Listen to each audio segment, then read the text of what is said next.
So hello there, and welcome to another tier maker video of the Shield on a Couch. I'm your host, Hector, and tonight we're talking about Korn. And I'm going to do a tier list of Korn because JC Rock and Metal Reviews, he left me a comment that he would like to see what my thoughts are on this band. And this is a band that I've been listening to them since the 90s, but they've had lineup changes. They have hits and misses. So it's an interesting band to cover, especially because they have a lot of whole fucking albums. So without further ado, let me do a tier list of Korn. So let me open up here's the tier list. And I already worked on this. So these are the categories, people. First, we have in the upper, like, are you ready? And that means like the best of Korn. Then the second tier would be I Feel Jonathan's Pain. So these are albums that are good, but like not are you ready good, like, but you can feel Jonathan Davis' pain. Then you have Average Korn, which has some good songs and some songs that are okay. Then you have Korn Light that are they're okay, maybe one good single and the rest is like eh. And the last one would say what? This sucks. And that would be Korn albums that I think that are terrible. So I'm not going to start here talking about the first. I'll take it in the order that they are. So yeah, first we have the self-titled Korn album from 1994, and I remember the first time I got to hear Korn. I was in a cruise in 1995, and I met this guy who actually was a fan of Korn, and he introduced me to them. And I remember listening to Blind, Chutes and Ladders, and thinking, yeah, I like this. I like the guitar tone. It sounds different. There's some rapping. There's some bagpipes. Like, what the fuck is this? So the first album to me is a classic album, and I just love the cover. It's so menacing. You see the little girl sitting there and in the swings and that menacing like figure. And I remember the last song on this album, Daddy. It's one of the most fucked up songs that I've heard in my life. Like Jonathan Davis at the end crying because he's talking about being like raped, and it's a real hard album to get through. I think I actually appreciate this more as an adult because I can like understand more of the lyrics that way back in the 90s where I was still in high school. But yeah, this album goes straight to Are You Ready? Like, this is a classic Korn album, a great debut album that deserves all the praise that it has gotten over the years. So right off the bat, Korn really started like very high up there. Then they went with Life is Peachy because it's right here. And Life is Peachy is an album that I think it's good. It's not as good as the first album, in my opinion. But it has Adidas. It has it has a song that has Chino Moreno from Deftones. So if you have Chino Moreno on a song, to me, that makes it better. And I think it was a decent follow-up. I like the cover as well. It starts with Twist, and Twist is like he's the scanting that he does, which I thought were great. I think that the first album had like songs that were more potent, but No Place to Hide is great. Wicked is the one that features Chino Moreno. But the biggest hit was Adidas, which says All Day Long I Dream About Sex. And it's not Are You Ready, but I would put it at I Feel Jonathan's Pain. It's a really good follow-up to the first album. So I'm not going in order of like albums because I'm going in the order that it shows me. So the next album on this list is Requiem, the last album from Korn. So if you've been following my channel, I did a review of this album and I said that it sucked. And I got a lot of like Korn hate for it because I called it Korn Light. And yeah, this album, I wouldn't say it's their worst album, but I would say it's pretty up there in how bad it is. To me, this album sounded uninspired.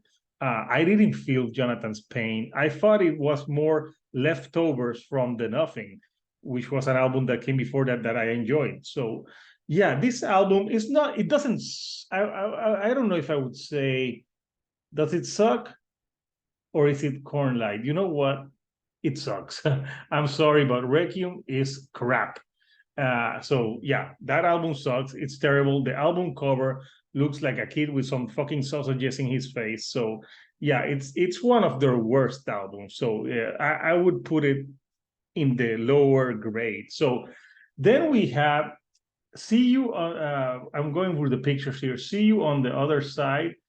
That's the album that came after like Head left the band in 2005, and I remember he had Twisted Transistor, and Twisted Transistor was an okay. It was an okay track, but then after that, when you look at the other tracks and like besides that and Coming Undone, I can't remember half of this album.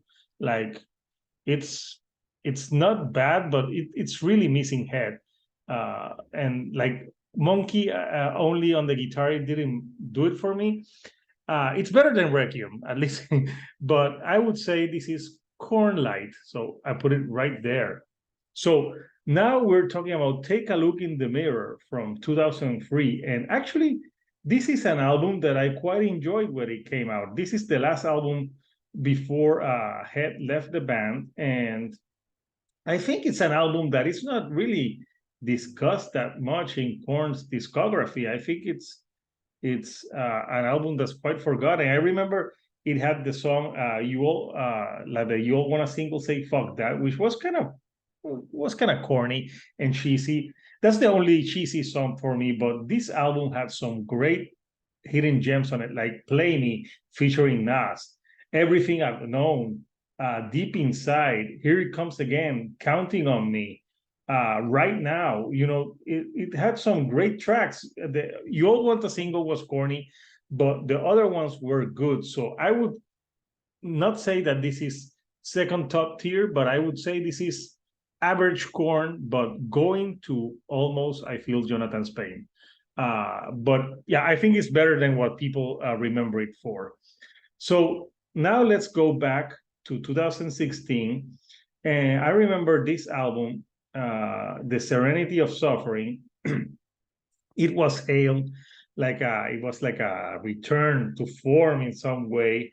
But I don't know. I didn't like this album. I thought it was okay.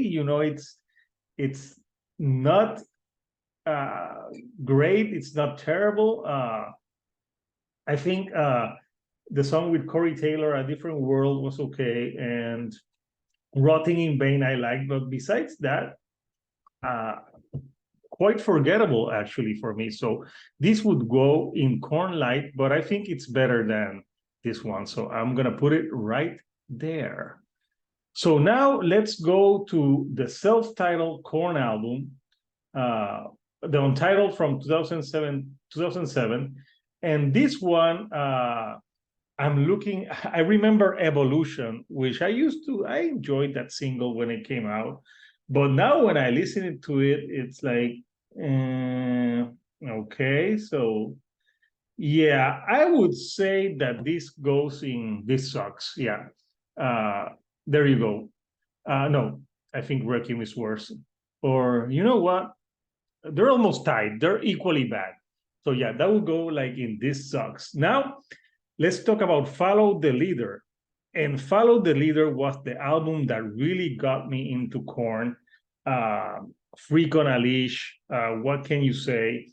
The album it's just a Korn classic. I love the album artwork.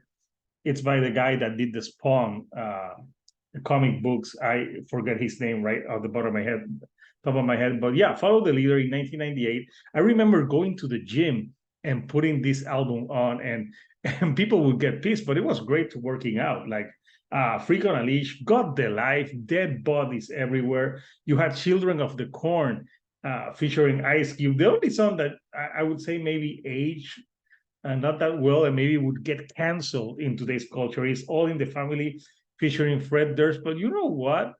even if it's corny, I still fucking love that track. I think it's a fun track. And you have like great like other like Justin, Reclaim My Place, Camel Toes. Like this album is just great all around. So even though the first album is really good, to me, this is their best album. So yeah, it goes in Are You Ready? There it goes. To me, this is my favorite Korn album. They haven't topped this, and I doubt they will top this album. So it goes right up there, and then the first album.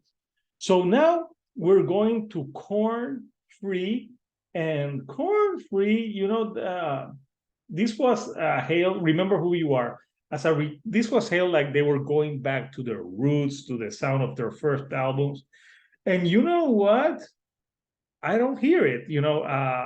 I think it's a half-ass album. When I'm looking at the track list right now, and I can tell you something right now. I don't remember any of these tracks. I can't remember this album. Like it's that forgettable. So I would say that I think in Odedale, Leave Me Alone was the one that I remembered. But it's not as bad. It's just like it's Corn Light. Here you go. I'm gonna put it right there. So now we're talking about Corn Issues, and Corn Issues is an album that follow the leader, and I thought it was a decent follow-up, a very good album. I remember that they had that MTV contest where people were doing like the cover, and I bought one not with the cover that won, but with another cover that I thought was really good. But this album has great hits like Falling Away From Me. And then it has, Make Me Bad, which was a great like song. I like Hey Daddy, Somebody, Someone. So the tracks here were really good.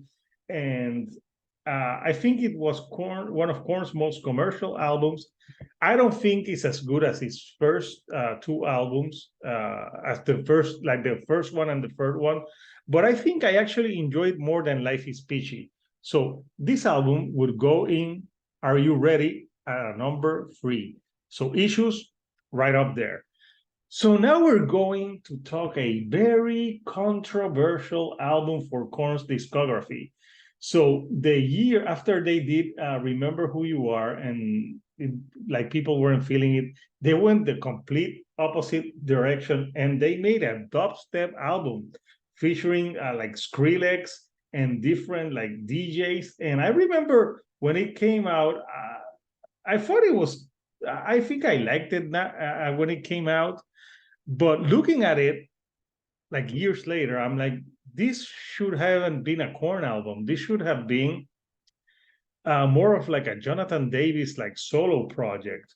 Do I think it's Korn's like worst album? Yeah, because like when you think about it, the guitar, like it's like you're not using the band. It's a whole lot of electronics, and they just did that as a one-off, and after that they forgot about it.